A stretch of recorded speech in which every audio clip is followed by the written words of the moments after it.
कि कौन साल में आप आरएसएस में थे और किस साल में आपने आरएसएस को जो छोड़ा, क्या इंस्पिरेशन रही और क्यों पकड़ा, क्यों छोड़ा? हाँ, हम आरएसएस में ज्वाइन किया था जब हम एकदम बचपन में 6 साल का था, तो उस समय में हम ज्वाइन किया था। मेरा पिताजी जितेंद्रनाथ बनर्जी आरएसएस का बहुत बड़ा प्रचारक थे और वो बनारस में उनका जन्म हुआ था, वहाँ ही बचपन में वो थे और अटल बिहारी वाजपेयी का एकदम कॉलीग थे। तो बहुत सारा प्रचारक आते जाते थे। साल में आपने आरएसएस को ज्वाइन किया? आरएसएस ज्वाइन किया था मैं एकदम बचपन में 1962 में, हम एकदम 6 साल का थे। हाँ, तो उस समय राजनीति का कोई भी जानकारी मेरा नहीं था, कोई भी नॉलेज नहीं था। हम क्या कर रहे हैं ये मेरा जीवन दर्शन नहीं है, ये मेरा फिलोसॉफी नहीं है। हम बहुत्ववादिता में हमारा विश्वास है। हम रविंद्रनाथ टैगोर का डिसाइपल है, हम नेताजी सुभाष चंद्र बोस का डिसाइपल है, नजरुल इस्लाम का डिसाइपल है, राजा राम मोहन राय ईश्वर चंद्र विद्यासागर का डिसाइपल है, रामकृष्ण परमहंस देव का डिसाइपल है। हाँ, तो ये बहुत कॉन्फ्लिक्ट मन में हुआ था।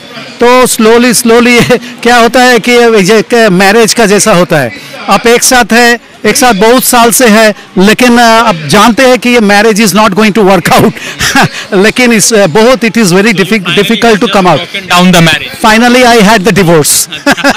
मतलब किस साल में आरएसएस को छोड़ा है आपने? करीब 1962 से 1981 तक थे हम। तो मतलब आरएसएस जब बाद में आपने सोचा, तो आरएसएस क्या काम करता है, कैसे काम करता है? आरएसएस का काम है फैसिज्म यानी आपका जिसको आप टोटलिटेरियनिज्म कहते हैं कि हिटलर का जो पॉलिटिक्स था, मुसोलिनी का जो पॉलिटिक्स था, गणतंत्र में उनका कोई भी विश्वास नहीं है। वो चाहते हैं कि पार्लियामेंट्री डेमोक्रेसी टूट जाए और पार्लियामेंट्री डेमोक्रेसी के जगह में उसका एक नया टोटलिटेरियन राष्ट्र व्यवस्था का एक उसका एस्टैब्लिशमेंट हो। जब 1925 में उसका जब पहला जो शुरुआत हुआ था, तो वो हिटलर के एकदम फुटस्टेप में ही उनका ऑर्गेनाइजेशन बिल्ड किया था। और उनका जो बड़ा नेता थे उस समय में, गोलवालकर और सावरकर हिंदू महासभा में थे, लेकिन Golwalkar Savarkar they knew each other, they work together, कोalition था। तो वो लोगों ने पहले से ही कहा था कि हिंदुस्तान हिंदू के देश है, यहाँ और जो सब मुस्लिम क्रिश्चियन और जो सब अलग अलग जो रिलीजन और जो सब आपका लाइफस्टाइल सिस्टम है, वो सब एलियन है। ये हिंदू का ही देश है और हिंदू का देश ही बनेगा। लोकतंत्र का टूट देना चाहते हैं। अमित शाह बहुत बार उन्होंने कहा है कि ये parliamentary democracy is not good for India, we need to go for a different system. तो ये मतलब कि जैसे पूरा सिस्टम चल रहा है, तो क्या आरएसएस के प्लान में है कि हिंदू राष्ट्र बनाना है 2025 या 26 तक? हाँ, ये नंबर 1 है। और इसमें और जो लोग हैं, इस्लाम और क्रिश्चियन और जो बहुत सारा जो हिंदू नहीं है वो भी शामिल है क्या इसमें? हाँ, इसमें Hinduism will be the only official religion in India। ये बहुत खतरनाक है। ये हमारे देश के लिए अच्छा नहीं रहेगा।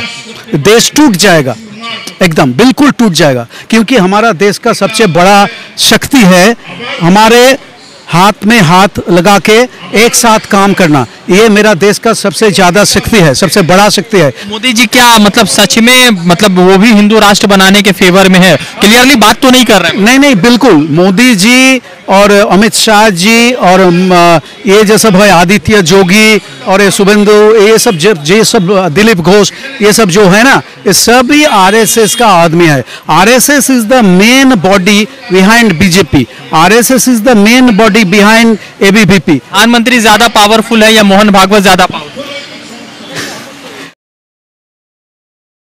नमस्कार, आदाब, मैं रजा अंसारी। पश्चिम बंगाल नहीं, पूरे देश भर में रामनवमी के बाद जिस तरह से हिंसा हुई, उसके बाद मोहन भागवत का एक बयान आता है, आरएसएस का बयान आता है। मोहन भागवत कहते हैं कि 1857 के बाद हमारे देश के इतिहास को गलत तरीके से परोसा गया है, गलत तरीके से लोगों के बीच में रखा गया। उनके तेवर ने कहा कि स्वामी विवेकानंद ने उन तमाम मुद्दों को या उन तमाम तेवरों के खिलाफ आवाज़ उठाई थी। हालांकि स्वामी विवेकानंद भी पश्चिम बंगाल के भूमि से आते हैं और कई सारे बड़े नेतागण सुभाष चंद्र बोस, रविंद्रनाथ टैगोर, बंकिम चंद्र चटर्जी, तमाम बड़े बुद्धिजीवी जो है पश्चिम बंगाल के पावन भूमि से आते हैं। तो एक वे डॉक्टर साहब है, अमेरिका में रहते हैं, आरएसएस के पूर्व जो है प्रचारकों में से एक है और फिलहाल आरएसएस को छोड़कर देश के लिए काम कर रहे हैं, इनका मानना है। और ये जो है आरएसएस के खिलाफ आक्रामक होकर बात करते हैं। तो डॉक्टर साहब, सबसे पहले बहुत बहुत आपका धन्यवाद टाइम देने के लिए। आपको भी बहुत सारा धन्यवाद।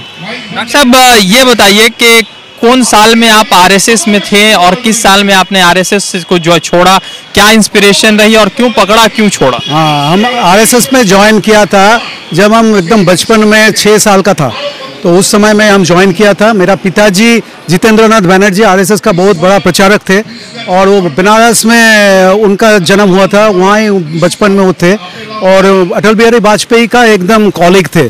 तो इसके सिलसिला में आरएसएस का प्रचारक बने और बाहर चला गया, सब घर छोड़ के, संसार छोड़ के, और काम किया देश भर। यूपी में ज़्यादा काम किया था, बलिया में, भदोही में काम किया था और सबको ही उनको जानते थे। अटल बिहारी वाजपेयी तो कॉलीग थे, लाल कृष्ण आडवाणी, नानाजी देशमुख, हाँ, लखन श्री कृष्ण भिड़े, ये सब, भावराव देवराज, बाला साहेब देवराज का छोटा भाई, सबको उनको जानते थे। और हमारा जो कोलकाता का जो नॉर्थ कलकत्ता में गोवा बागान में हमारा जो घर था, वो लोग भावराव देवराज आते भी थे, बहुत सारा प्रचारक आते जाते थे। साल में आपने आरएसएस को ज्वाइन किया? आरएसएस ज्वाइन किया था मैं एकदम बचपन में 1962 में, हम एकदम 6 साल का थे। हाँ, तो उस समय राजनीति का कोई भी जानकारी मेरा नहीं था, कोई भी नॉलेज नहीं था।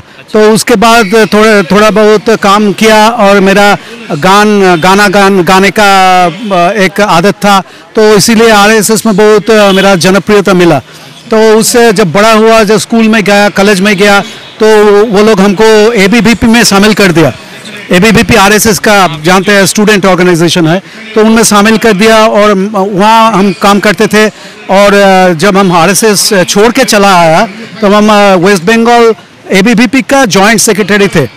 तो हमका बहुत नाम हुआ था और आरएसएस का केशव दीक्षित बहुत बड़ा नेता उस समय का प्रचारक थे, वो हमको दिल्ली में भेजा।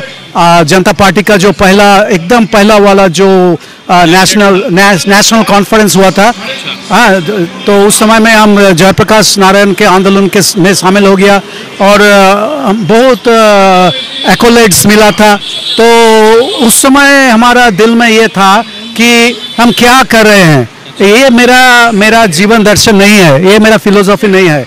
हम बहुत्ववादिता में हमारा विश्वास है। हम रविंद्रनाथ टैगोर का डिसाइपल है, हम नेताजी सुभाष चंद्र बोस का डिसाइपल है, नजरुल इस्लाम का डिसाइपल है, राजा राम मोहन राय, ईश्वर चंद्र विद्यासागर का डिसाइपल है, रामकृष्ण परमहंस देव का डिसाइपल है। हाँ, तो ये बहुत कॉन्फ्लिक्ट मन में हुआ था। तो स्लोली क्या होता है कि मैरिज का जैसा होता है, आप एक साथ बहुत साल से है, लेकिन अब जानते हैं कि ये marriage is not going to work out लेकिन it is very difficult to come out down the marriage. Finally I had the divorce. मतलब किस साल में आरएसएस को छोड़ा है आपने? करीब 1962 से 1981 तक थे हम। अच्छा, तो मतलब आरएसएस जब बाद में आपने सोचा, तो आरएसएस क्या काम करता है, कैसे काम करता है?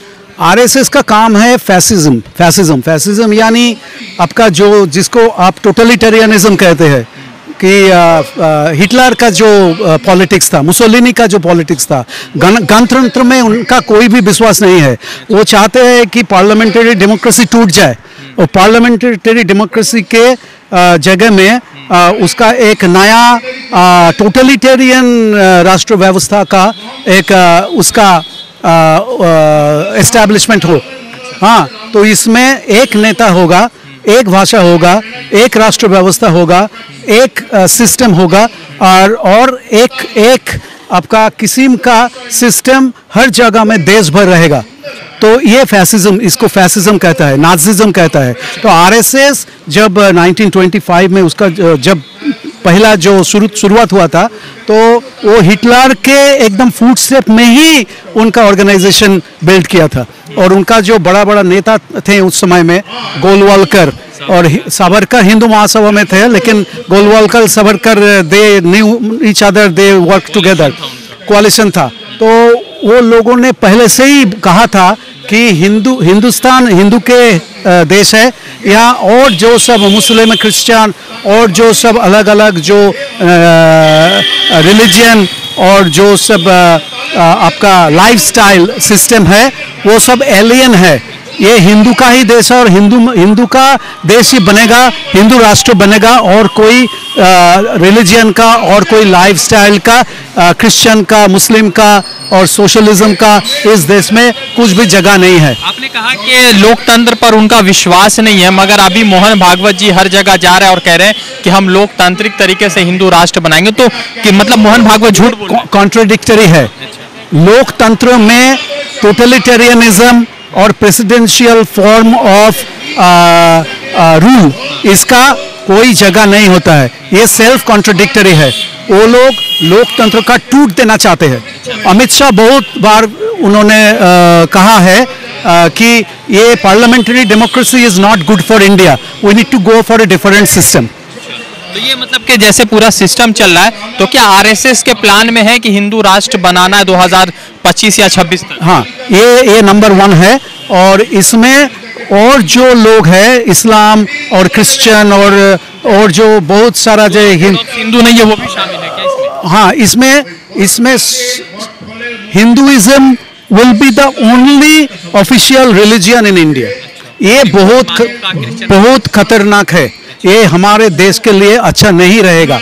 देश टूट जाएगा, एकदम बिल्कुल टूट जाएगा, क्योंकि हमारा देश का सबसे बड़ा शक्ति है हमारे हाथ में हाथ लगा के एक साथ काम करना। ये मेरा देश का सबसे ज़्यादा शक्ति है, सबसे बड़ा शक्ति है।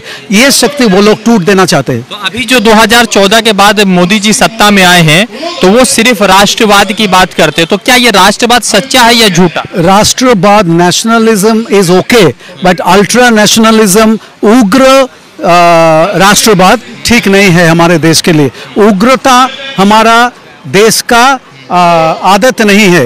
उग्रता हम लोग चाहते नहीं। उग्रता हमारे देश के लिए अच्छा नहीं रहेगा। तो मोदी जी क्या मतलब सच में मतलब वो भी हिंदू राष्ट्र बनाने के फेवर में है? क्लियरली बात तो नहीं कर रहे हैं। नहीं, बिल्कुल। मोदी जी और अमित शाह जी और ये जो सब है आदित्य जोगी और ये शुभेंदु, ये सब दिलीप घोष, ये सब जो है ना, ये सभी आरएसएस का आदमी है। RSS is the main body behind BJP. RSS is the main body behind ABVP. RSS is the main body behind Vishwa Hindu Parishad. RSS is the main organization. वो जो चाहेगा वही होगा। जो उसको आरएसएस का जो पसंद का जो प्राइम मिनिस्टर है वही प्राइम मिनिस्टर बनेगी। आरएसएस का जो उसका ओन खुद का जो सिलेक्शन होगा वही आपका होम मिनिस्टर होगा, वही आपका इकोनॉमिक मिनिस्टर, फाइनेंस मिनिस्टर होगा, वही सब कुछ होगा। आरएसएस बैकग्राउंड में रहेगा। RSS is the main organization behind all this supporting organization. BJP is the national political front of RSS. ABPP is the student front of RSS. VHP is the religion front of RSS. BMS is the Mazdoor front of RSS. लेकिन RSS is the main tree. RSS जो चाहेगा वही होगा। और RSS is a fascist organization. तो प्रधानमंत्री ज्यादा powerful है या मोहन भागवत ज्यादा पावरफुल? ये क्या कहेगा? RSS is the most powerful organization. मतलब मोहन भागवत ज्यादा? मोहन भागवत तो प्रधानमंत्री नहीं है। बीजेपी का नरेंद्र मोदी ही प्रधानमंत्री है कॉन्स्टिट्यूशनली, लेकिन बिहाइंड द कॉन्स्टिट्यूशन आरएसएस काम करता है। डॉक्टर पार्थो बैनर्जी है, आरएसएस के पुराने मेंबर है, कई मर्तबा गोलवालकर जी से मिले, कई सारे बड़े संचालकों से मिले हैं और इन्होंने अपनी बात रखी। काफ़ी साल तक 6 साल की उम्र में आरएसएस से जुड़ते हैं, फिर उस जो है 1982-83 में आरएसएस को छोड़ते हैं, फिलहाल अमेरिका में है और आरएसएस के खिलाफ बात कर रहे हैं। आरएसएस का जो झूठा प्रोपेगेंडा है देशभक्ति का, वो शायद लोगों के बीच में है, मगर कई लोगों के चेहरे से अभी भी नकाब उतरना है और सच्चाई बतानी है। डॉक्टर साहब ने अपनी बात रखी, फिर जुड़ते दूसरे अपडेट के साथ। धन्यवाद।